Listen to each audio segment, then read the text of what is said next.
direct pressure တော့လက်ရှိအသင်းရဲ့ဖြစ်ပျက်နေတဲ့ပြဿနာတွေအားလုံးကိုကစားသမားတွေပုံမှာပဲတာဝန်အပြည့်ရှိနေဆိုတဲ့ပုံစံမျိုးကိုပြောသွားခဲ့တဲ့အခြေအနေကိုကျွန်တော်တို့မြင်တွေ့ခဲ့ရတာပဲဖြစ်ပါတယ်။ကဲအားလုံးပဲမင်္ဂလာပါကျွန်တော်ရဲ့ Top United ဆိုတဲ့ channel လေးကနေပြီးတော့ကြိုဆိုပါရစေ။မနေ့ညတော့ရှင်ပြိုင်သွားခဲ့တဲ့ကျုံးနေအသင်းနဲ့ Brighton အသင်းတို့ရဲ့ပွဲစဉ်အပြီးမှာကျုံးနေအသင်းရဲ့ယာယီနီးပြအနေနဲ့ဂိုင်းတွယ်ပေးခဲ့တဲ့ direct pressure ကိုပွဲပြီးဒါသတင်းစာရှင်းလင်းပွဲလေးပြုလုပ်ထားပါတယ်။သတင်းစာရှင်းလင်းပွဲလေးကိုထုံးစံနဲ့ပဲကြောင်းနေမြန်မာဆိုင်ထိုးပေးသွားမယ် reaction လေးပြုလုပ်ပေးသွားမှာဖြစ်ပါတယ်။သတင်းစာရှင်းလင်းပွဲလေးမှာကျွန်တော်တို့ရဲ့နီးပြရဲ့ direct pressure အနေနဲ့ကျုံးနေအသင်းနဲ့ပတ်သက်ပြီးတော့ဒီနေ့ပွဲစဉ်ရဲ့အခြေအနေနဲ့ပတ်သက်ပြီးတော့ဘာတွေပြောသွားလဲဆိုတာကိုသိချင်တယ်ဆိုရင်တော့ကျွန်တော်တို့ဗီဒီယိုလိုက်ကြည့်ဖို့အတွက်ဖိတ်ခေါ်ပါတယ် Okay ဒါဆိုကျွန်တော်တို့ဗီဒီယိုတက်ကြည့်လိုက်ရအောင်ဗျာနော် Okay ကျွန်တော်ဗီဒီယိုလေးကတော့စပါပြီနော် Because we're at the FA Cup I think the players you see the reaction at the end and you know deservedly so so we're disappointed with the result and probably disappointed with some moments in the game especially responding to Brighton's first goal I think we took too long to respond from that so players are down disappointed hurt but they're going to have to pick themselves up and recover because we've got a big game next week so ကျွန်တော်ရဲ့နေပြရဲ့ direct pressure ကိုပထမဦးဆုံးအနေနဲ့ဒီပွဲရဲ့အခြေအနေနဲ့ပတ်သက်ပြီးတော့ရလပိုင်းနဲ့ပတ်သက်ပြီးတော့မေးမြန်းလာတဲ့အခြေအနေတခုမှာဒီနေ့ပွဲစဉ်မှာကျွန်တော်တို့ရဲ့အသင်းအကောင်းဆုံးမကစားနိုင်ခဲ့ဘူးလို့မြင်ပါတယ်ပေါ့နော်အခုလိုမျိုး FA Cup ပြိုင်ပွဲကနေစောစီထွက်ခဲ့ရတဲ့အတွက်ကြောင့်တော်လေးလည်းစိတ်ပြတ်မိပါတယ်ပေါ့နော်ဒီနေ့ပွဲစဉ်မှာကျွန်တော်ရဲ့အသင်းနဲ့ပြိုင်ပွဲအသင်းကိုဒါထိန်းချုပ်ဖို့အတွက်ကြိုးစားရင်းနဲ့ဒါအားနည်းချက်တွေအများစွာမြင်တွေ့ခဲ့ရတယ်လို့သူအနေနဲ့မြင်ပါတယ်ပေါ့နော်အထူးသဖြင့်ကစားသမားတွေအနေနဲ့ဒါ Brighton အသင်းပထမဂိုးသွင်းသွားတဲ့အချိန်မှာစိတ်တပိုင်းဆိုင်ရာတွေတော်တော်လေးကျဆင်းသွားတဲ့အခြေအနေတွေကိုမြင်ရပါတယ်ဒါမျိုးတွေကတကယ်တမ်းပြောရမယ်ဆိုရင်မဖြစ်သင့်ဘူးလို့သူအနေနဲ့ထင်ပါတယ်ပေါ့နော်ဆိုတော့နောက်လာမယ့်ပွဲစဉ်ကလည်းငါတို့တို့ပွဲကောင်းပွဲကြီးပွဲကောင်းတစ်ပွဲဖြစ်တဲ့အတွက်ကြောင့်နော် Man City နဲ့တွေ့ဆုံရမယ်တကယ်ကိုခက်ခဲမဲ့ပြင်းထန်မဲ့ပွဲစဉ်တစ်ပွဲဖြစ်တဲ့အတွက်ကြောင့်နောက်ပွဲစဉ်မှာတော့ဒီလိုမဖြစ်ဖို့အတွက်အာယုံစိုက်တဲ့တယ်လို့သူအနေနဲ့ကစားသမားတွေအပေါ်မှာဒါအားနည်းချက်တွေရှိနေရဆိုပြီးတော့ထောက်ပြသွားတဲ့ပုံစံမျိုးတစ်ခုကိုကျွန်တော်တို့မြင်တွေ့ခဲ့ရပါတယ်တကယ်လဲကျွန်တော်တို့နေတဲ့တည်းကစားသမားတွေမင်းညတော့ပွဲစဉ်မှာတော်လေးကိုအားနည်းချက်တွေပြေဝခဲ့တယ်လို့ပြောရမှာပဲညီကိုတို့เนาะဆိုတော့နီးပြရဲ့ strategy နီးပြရဲ့ review နီးပြနဲ့ဘာမှမသက်ဆိုင်တော့ဘူးလို့ကြိုက်နေထင်တယ်ဘယ်နီးပြပဲလာပြီးတော့နီးပြကစားသမားတွေရဲ့လုပ်ရည်ကိုင်ရည်စမ်းဆောင်ရည်တွေကဒုံရင်ပဲဘာမှပြောင်းလဲသွားမှုမရှိတဲ့ပုံစံမျိုးမြင်ရတယ်ဒါဟာတကယ်ကိုစိတ်ပြတ်စရာကောင်းတဲ့အခြေအနေပဲလို့ကြိုက်နေတော့မြင်ပြီးပါတယ်ညီကိုလေးเนาะ Okay ပါကျွန်တော်ဆက်ကြည့်လိုက်ရအောင်ဗျာเนาะ I'm Jason here again today have you had any conversations after that and if not just wonder if whoever comes in with that yourself to someone else how big of a task is it to lift these guys afterwards ကဲဆိုတော့အခုမိထားတဲ့မေကွန်ကတော့ဒါကျွန်တော်တို့ဒီပွဲစဉ်ပြီးဆုံးသွားတဲ့အချိန်ပါပေါ့နော်အိုမာဘရန်ဒါတို့ဂျက်ဆန်ဝါကောနဲ့မျက်စကားဆက်ပြောဖို့ဆွေးနွေးဖို့အတွက်ရှိလားဒီပွဲစဉ်မတိုင်မီမှာမင်းတို့ဆွေးနွေးခဲ့တာတွေရှိလားပေါ့နော်အကြောင်းရင်းကတော့သူ့ရဲ့အနာဂတ်နဲ့ပတ်သက်ပြီးတော့ပါမင်းနောက်ထပ်ပွဲစဉ်တွေတောင်းဝင်ယူရဖို့ရှိသေးလားဆိုတော့ဒါနဲ့ပတ်သက်ပြီးတော့ပြောပြပါအောင်ဆိုပြီးတော့ကျွန်တော်တို့ရဲ့ဒါ direct pressure ကိုမေးမြန်းထားတာပဲဖြစ်ပါတယ်ဆိုတော့ဒီကြောင်းနဲ့ပတ်သက်ပြီးတော့ဘာပြောရမလဲကျွန်တော်ဆက်ကြည့်လိုက်ရအောင်ဗျာနော် First of all, I've not had conversations, just finished the game, doing media, speaking to the players, speaking to the staff. Anytime you come in at Manchester United, it's a massive job. The thing for me is there's still a lot to play for this season. And if I look at the players, and we get players back from injury and AFCON, and we get a fuller squad, I think these players have got the ability to qualify in a Champions League place, and that should be their objective, that should be their mindset. But they're going to have to come together and be part of that as well. It's not about a manager, it's not about directors. Wow. It's about everyone, and the players have to group together, take responsibility, find a way of improving quickly and taking on the challenge for the rest of the season. Don't waste the season. Wow. Direct pressure အနေနဲ့လက်ရှိကစားသမားတွေအပေါ်မှာတော်တော်လေးကိုဒါထောက်ပြမှုတွေကိုပြုလုပ်သွားတယ်လို့ပြောရမှာပေါ့နော်ဆိုတော့သူနဲ့လက်ရှိအိုမာဘရန်နာဂျက်ဆန်ဝါကောနဲ့ဆွေးနွေးမှုတွေမရှိတော့ပါဘူးเนาะသူအတွက်တာဝန်ယူစားနောက်ထပ် game တွေလည်းမရှိတော့ဘူးလို့သူနေနဲ့ထင်တယ်ဆိုတော့သူ့အတွက်ပွဲကပြီးဆုံးသွားပြီဆိုတော့ဒီနေ့ပွဲစဉ်ပြီးတာနဲ့ငါဒီသတင်းစာရှင်းလင်းပွဲတွေလုပ်ပြီးတော့မီဒီယာတွေနဲ့စကားပြောပြီးရင်ငါအတွက်ဒီခန်းကဏ္ဍပြီးဆုံးသွားပြီဆိုတော့ဘလို့ပဲဖြစ်ဖြစ်ပါလက်ရှိ United အသင်းရဲ့ manager ရာထူးကိုခဏသာပဲရဘလို့အချိန်ဒီမျိုးမှာပဲရငါအတွက်တကယ်ကိုကောင်းမွန်တဲ့ဂုဏ်ယူစရာကောင်းတဲ့အခြေအနေတစ်ခုပါပဲဒီအတွက်ကြောင့်လည်းငါပုံဖွဲ့တွေကိုကျေးဇူးတင်တယ်ပေါ့နော်ဆိုတော့ဒီနေ့ပွဲစဉ်အခြေအနေနဲ့ပတ်သက်ပြီးတော့ငါတို့အသင်းရဲ့အခြေအနေနဲ့ပတ်သက်ပြီးတော့ဒါရလက်ပိုင်းနေနဲ့ပတ်သက်ပြီးတော့လက်ရှိအသင်းရဲ့စိုးဝါးနေတဲ့ပြဿနာတွေနဲ့ပတ်သက်ပြီးတော့နီးပြတွေနဲ့တိုက်ရိုက်ပတ်သက်မှုမရှိဘူးလို့ငါအနေနဲ့ထင်တယ်ဆိုတော့ဘလို့နီးပြပဲရောက်လာအသင်းနဲ့ပတ်သက်တဲ့ ရလက်ဆိုးဝါးမှုတွေကနီးပြိုင်နေတဲ့ထိုက်ရိုက်ပတ်သက်နေမှုမရှိဘူးလို့ငါအနေနဲ့ထင်တယ်ပေါ့နော်အဓိကကစားသမားတွေပဲကစားသမားတွေဒီထက်ပို့ပြီးတော့စူးစီးရမယ်စီးလုံးရမယ်ညီညွတ်ရမယ်ပို့ပြီးတော့ကြိုးစားအားထုတ်ရမယ်လို့ငါအနေနဲ့ထင်တယ်လက်ရှိကစားသမားတွေရဲ့အခြေအနေကစူးစီးမှုအားနည်းနေတယ်ကြိုးစားမှုအားထုတ်မှုတွေအားနည်းနေလို့ငါအနေနဲ့မြင်တယ်ပေါ့နော်ဆိုတော့ကစားသမားတွေပေါ်မှာအများကြီးရလက်ပိုင်းကထိုက်ရိုက်ပတ်သက်နေတယ်လို့ငါအနေနဲ့ထင်တယ်ဆိုတော့ကစားသမားတွေအနေနဲ့ဒီပုံစံတိုင်းဆက်သွားမယ်ဆိုတော့အဆင်ပြေနိုင်လိမ့်မယ်လို့သူတွေနဲ့မထင်ဘူးပေါ့နော်လက်ရှိအသင်းရဲ့အခြေအနေကချန်ပီယံလိဝင်ခွင့်ကိုရတဲ့နဲ့အခြေအနေမျိုးတစ်ခုထိပိုင်ဆိုင်ထားတယ်လို့သူတွေနဲ့တော့မြင်တယ်ဒါရပတနာရေးပြန်တက်တာလာမယ်ကစားသမားတွေအားလုံးပူးပေါင်းနိုင်မယ်ဆိုရင်အသင်းရဲ့လူစင်းအင်အားကတော်တော်လေးတောင့်တင်းပါတယ်ဒါကိုဘာကြောင့်မို့ချန်ပီယံလိဝင်ခွင့်ကိုငါတို့မမျှော်လင့်နိုင်ရမှာလဲပေါ့နော်ဆိုတော့ကစားသမားတွေပို့ပြီးတော့အင်ပြေအားဆိုင်နိုင်မယ်ဆိုရင်တော့ငါတို့အသင်းစီပြေလာလိမ့်မယ်လို့ငါတို့လည်းထင်တယ်ဒီလိုကြောင့်လက်ကျန်ရာသီတွေကိုကစားသမားအနေနဲ့အချိန်မဖြုံးဖို့အတွက်အရေးကြီးတယ်ပေါ့နော်ဆိုတော့သူတို့ရဲ့ကြိုးစားအားထုတ်မှုတွေအပြည့်အဝအာရုံစိုက်ပြီးတော့ဒီအသင်းကိုအကောင်းဆုံးဖြစ်အောင်လှုပ်ဆောင်ပေးတင်တယ်ဆိုပြီးတော့ဒါရီဖရက်ရှာကတော့ကစားသမားတွေအပေါ်မှာတော်တော်လေးကိုထောက်ပြဝေဖန်သွားတဲ့ပုံစံမျိုးမြင်ရပါတယ်တကယ်ကိုမှန်ကန်တဲ့စကားတွေပါပဲเนาะဒါမျိုးရတကယ်ကိုပြောတင်တယ်เนาะဒါရီဖရက်ရှာကဒါသူအသင်းကိုဝင်ပြီးတော့ထိမ့်ပေးရတယ်အသင်းရဲ့အမားတွေကိုဝင်ပြီးတော့အဖြေရှာရတာဖြစ်တဲ့အတွက်ကြောင့်လက်ရှိသူတွေ့နေရတဲ့အသင်းရဲ့အမားတွေကိုအခုလိုမျိုးပဲပို့လင်းပြောသွားတာကိုကျွန်တော်တော့သဘောကျပါတယ်ကစားသမားတွေစောက်သုံးမကြလို့ကိုကျွန်တော်တို့လည်းအတင်းစုပ်ပြတ်တတ်နေတာပါဘလို့နီးပြပဲလာပြီးတော့နီးပြဒီကစားသမားတွေရဲ့စိတ်တက်နဲ့ဒီကစားသမားတွေရဲ့အရေးရှင်းနဲ့တော့ဘာမှဖြစ်လာမှာမဟုတ်ပါဘူးเนาะဆိုတော့မိုးဘွားတကြားမင်းဟက်ချလောင်းဆိုလာပြီးတော့ကျွန်တော်တို့လည်းအတင်းကိုနီးပြဆင်းလို့ရင်တော့ကျွန်တော်တို့ရဲ့အတင်းဘာမှဖြစ်လာမှာမဟုတ်ဘူးလက်ရှိဒီကစားသမားတွေရဲ့အရေးရှင်းနဲ့အားဆိုင်ပုံတွေကတော့เนาะโอเคပါကျွန်တော်ဆက်ကြည့်လိုက်အောင် So, John, how would you describe Manchester United at the moment? Because from an outside perspective, club's not winning games. Obviously, Ruben's gone. We don't know who's going to take the team against Manchester City. It looks like a bit of a mess. Well, it's not. ဆိုတော့ဒါတော့ကျွန်တော်တို့ရဲ့အတင်းလက်ရှိဒါအခြေအနေနဲ့ပတ်သက်ပြီးတော့စိုးဝါးနေမှုတွေနဲ့ပတ်သက်ပြီးတော့မေးမြန်းထားတာပေါ့နော်ဆိုတော့လီချန်ပလေယာတွေရဲ့ထောက်ပြဝေဖန်မှုတွေမီဒီယာတွေရဲ့ထောက်ပြဝေဖန်မှုတွေနဲ့ဒါအတင်းရဲ့လက်ရှိစိုးဝါးနေတဲ့အခြေအနေတွေကတကယ်ကိုတစ်ထက်ထဲကျနေတဲ့ပုံစံမျိုးတွေပေါ့နော်ဆိုတော့ဒီလိုစိုးဝါးနေတဲ့ကာလာနဲ့ပတ်သက်ပြီးတော့မန်ချက်စတာရဲ့အတင်းကိုဘလို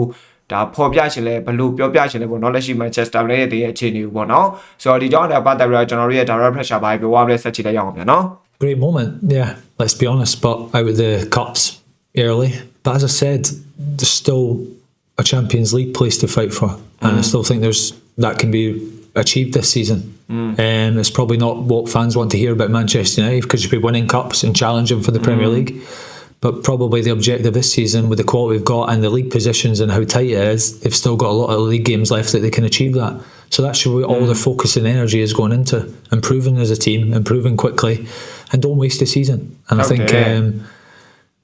that would be the challenge that I would set. That's the challenge that probably the players feel like they need to achieve this year. And anything other than that is just noise, really. That's what all their energy and focus has got to go into. ကျွန်တော်ဒီပြည့် direct pressure နဲ့လက်ရှိအသင်းရဲ့အခြေအနေအရာကတော့ဒါစိုးဝါးနေတဲ့ဖက်ကိုပဲဥတည်နေရဆိုတော့ငါအနေနဲ့လည်းမြင်ပါတယ်ပေါ့နော်ဒါပေမဲ့အသင်းမှာစုဖွဲ့ကောင်းကောင်းရှိပါတယ်เนาะအသင်းကတကယ်တမ်းဆိုရင်ချန်ပီယံလိဝင်ခွင့်တနေရာအတွက်အကောင်းဆုံးတိုက်ပွဲဝင်နိုင်တဲ့အသင်းတစ်သင်းဖြစ်ရမှာပါเนาะဒီချန်ပီယံလိဝင်ခွင့်တနေရာကိုလည်းတိုက်ပွဲဝင်ပြီးတော့ကြိုးစားသွားရမှာပါเนาะဒါပေမဲ့လက်ရှိအသင်းရဲ့အခြေအနေကတော့တိတ်တော့အားရစရာမကောင်းဘူးငါတို့အနေနဲ့ချန်ပီယံလိဝင်ခွင့်တနေရာကိုတော့မျှော်လင့်နိုင်မယ်လို့တော့ထင်တာပဲเนาะဒါပေမဲ့ဒီလိုစကားမျိုးပြောရင်ငါတို့ Manchester United ရဲ့ပြည်သက်တွေကကြိုက်မှာမဟုတ်ဘူး။ဘာလို့လဲဆိုတော့သူတို့မျိုးလင်ထားတဲ့ Manchester United ရဲ့ဆိုတာကဒါစူဖလားတွေကိုအမြဲတမ်းရယူနေတဲ့အသင်းမျိုး Premier League ဖလားကိုစိတ်ခေါ်နိုင်နေတဲ့အသင်းမျိုးဖြစ်ရမှာ။ဒါပေမဲ့လက်ရှိငါတို့ Champions League ဝင်ခွင့်ရဖို့နေရာတနေရာအတွက်တောင်မှ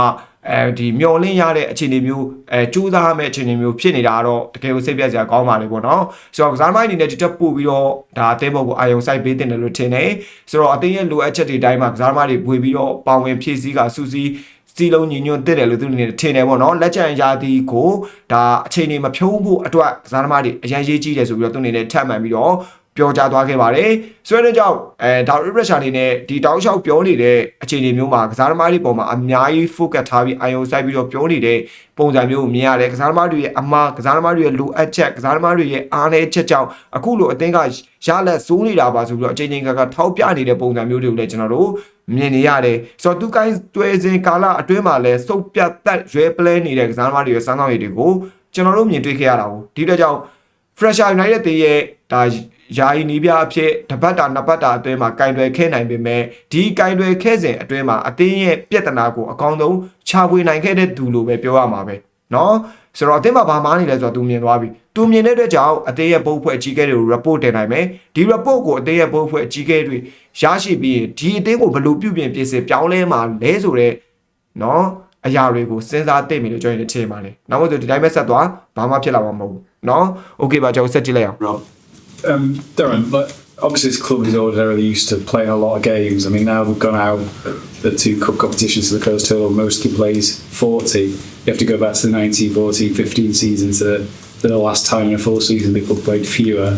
I think it's 82 the last time they went out this stage so early in 2 domestic cup competitions. Does that sort of show where things are at? I don't know. That is where ကဲဆိုအခုမေးထားတဲ့မေကွန်ကတော့လက်ရှိအသင်းဟာပေါ့နော်တော်တော်စိုးစိုးဝါးပါပဲဒီနေ့ရာဒီမှာ EFN Cup ကိုလည်းကျွန်တော်တို့ကပထမအဆင့်နဲ့ထွက်တယ်FA Cup ကိုလည်းကျွန်တော်တို့ကပထမအဆင့်နဲ့ထွက်တယ်ဆိုတော့ဒီလိုထွက်ခွာမှုက United အသင်းရဲ့တမိုင်းတစ်ချောင်း82နှစ်အတွင်းမှာဒါအစောဆုံးထွက်ခွာမှုပဲတခါမှကျွန်တော်တို့အလောက်ထိLeague Cup ပြိုင်ပွဲတွေကိုဒါစောစီးထွက်တယ်ဆိုတာမရှိခဲ့ဘူးဗျာဆိုတော့နောက်ဆုံး82နှစ်အတွင်းမှာကျွန်တော်တို့လည်းရတဲ့ဒါအစောဆုံးထွက်တဲ့နှစ်ပဲတော်တော်လေးကိုတမိုင်းအစင်လာစိုးရတဲ့အခြေအနေမျိုးပဲเนาะစဉ်းစားကြည့်ဗျ EFN Cup လာပထမဆင့်နဲ့ထွက်တယ် FA Cup လာပထမဆင့်နဲ့ထွက်တယ်ဆိုတော့တော်လေးရုပ်ပေါက်တယ်เนาะဒီအခြေအနေနဲ့ပတ်သက်ပြီးတော့မင်းတို့ဘယ်လိုဖြေရှင်းကြမလဲလက်ရှိအသင်းရဲ့ပြဿနာတွေလက်ရှိအသင်းရဲ့ဖြတ်ခတ်ခဲနေမှုတွေကိုမင်းတို့ဘယ်လိုလှုပ်ဆောင်ကြမလဲဆိုတာနဲ့ပတ်သက်ပြီးတော့မေးမြန်းထားတာပါဆိုတော့ဒီကြောင်းရနဲ့ပတ်သက်ပြီးတော့ကျွန်တော်တို့ရဲ့ down pressure တွေဘာဆက်ပြောရမလဲကြုံဆက်ကြည့်လိုက်ရအောင်เนาะ yeah, we can't hide behind that. We've got to face that, and we've got to deal with that. And it's not Manchester United level or what's expected of Manchester United, but ultimately we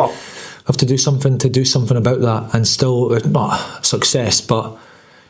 take a step forward by qualifying for a champion. I keep repeating that, it sounds like a broken record, but there's still a lot to play for in the league this season, and Champions League places are important for a number of reasons that I don't need to go into that you guys know.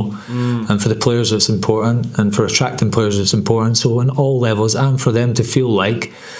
this season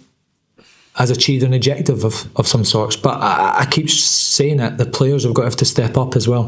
They need to come together, and they will, and I'll challenge them to do that. They've got enough leaders and experience and quality to do it. Learn how to deal with setbacks of conceding goals, try and build confidence.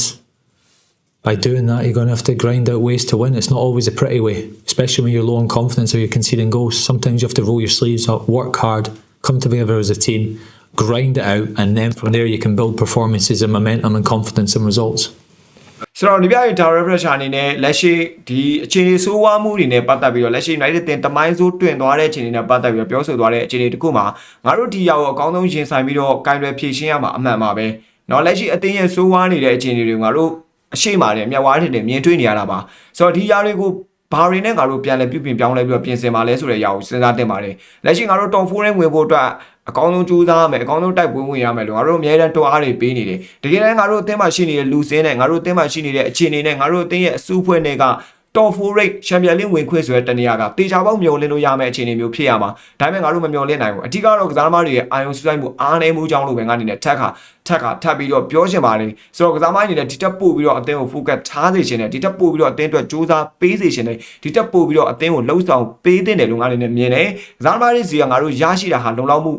မပြည့်မီဘူးဆိုပြီးတော့ fresher ကအခုလိုမျိုးဝေဖန်သုံးသပ်ထားတယ်ပြီးတော့ကစားသမားတွေရဲ့ level နဲ့ငါတို့ရရှိတဲ့အသင်းပေါ်ကိုပေးဆက်နေတဲ့ level တွေကညီးများမှုမရှိဘူးသူတို့ဒီတက်ပို့ပြီးတော့အာယုံစူးစိုက်မှုအပြည့်နဲ့အသင်းအတွက်ကြိုးစားပေးမှဒါအသင်းဟာရလက်ကောင်းတွေထွက်ပေါ်ပြီးတော့အသင်းရဲ့အောင်မြင်မှုကိုငါတို့ရှေ့ဆက်သွားနိုင်မှာဖြစ်တယ်ဒီလိုကြောင့်ကစားသမားတွေပို့ပြီးတော့အာယုံစူးစိုက်ဖို့လိုအပ်တယ်လို့မြင်တယ်သူတို့ရဲ့ယုံကြည်မှုတွေဒီတက်ပို့ပြီးတော့မြင်လာဖို့အတွက်ရေးကြည့်တယ်နောက်ရဲ့အသင်းဆိုတဲ့ level မျိုးမှာစော့နေတဲ့ကစားသမားတွေနဲ့ဒီတက်ပို့ပြီးတော့ကောင်းမွန်ဖို့အတွက်လိုအပ်တယ်ဒါ Manchester United ရဲ့ level တခုမဟုတ်ဘူးเนาะ Manchester United တင်ဆိုတာဒီတက်ပိုကောင်းတဲ့ level မျိုးမှာရက်တည်နေရမှာဒါကိုကစားသမားတွေဆွဲမြင်ပေးဖို့အတွက်လိုအပ်တယ်လို့သူအနေနဲ့ပြောထားတယ်ဆိုတော့ကစားသမားတွေရဲ့စွမ်းဆောင်ရည်နောက်ပြီးတော့သူတို့ရဲ့ယုံကြည်မှုရလက်ပိုင်းတွေအပေါ်မှာပြောင်းလဲနိုင်စွမ်းနေအရာအားလုံးကိုသူတို့ပြန်လဲတီးဆောက်မှရမယ်သူတို့အကောင်းဆုံးပြန်လဲပြီးတော့ဒါလှုပ်ဆောင်ပြီးတော့အာယုံစိုက်ပြီးမှဖြစ်မယ်ဆိုပြီးတော့ Direct Pressure ကတော့လက်ရှိအသင်းရဲ့ဖြစ်ပျက်နေတဲ့ပြဿနာတွေအားလုံးကိုကစားသမားတွေပေါ်မှာပဲတာဝန်အပြည့်ရှိတယ်ဆိုတဲ့ပုံစံမျိုးကို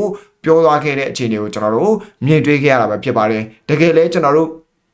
မြင်ပါတယ်အဲ့ရဲ့အရာတွေကိုပေါ့နော်ဆိုတော့တကယ်လဲကစားသမားတွေအပေါ်မှာတာဝန်အပြည့်ရှိနေရလို့လဲကျွန်တော်တို့ပြည်သက်တွေခံစားနေရပါတယ်ဒီကစားသမားတွေဘာမှမလုပ်ပြနိုင်သေးရတော့ကျွန်တော်ရဲ့အတဲ့ဘာမှဖြစ်လာမှာမဟုတ်ဘူးเนาะဆွဲတဲ့ကြောင်ညီကိုတို့ရောဒီရှင်းလေးပေါ်မှာဘယ်လိုမြင်ကြလဲเนาะလက်ရှိ direct pressure ပြောသွားသလိုမျိုးပဲကျွန်တော်တို့နိုင်တဲ့အတဲ့ရဲ့လက်ရှိဖြစ်ပျက်နေတဲ့အရာအားလုံးကကစားသမားတွေပေါ်မှာပဲမူတည်နေရလားဘယ်တူတွေပေါ်မှာမူတည်နေရလဲဒါနဲ့ပတ်သက်ပြီးတော့ကျွန်တော်ရဲ့ comment လည်းမှာဝင်ရောက်ပြီးတော့ဆွေးနွေးညင်းခုန်ပေးကြဖို့အတွက်ပြောရှိပါတယ်ဗျာเนาะ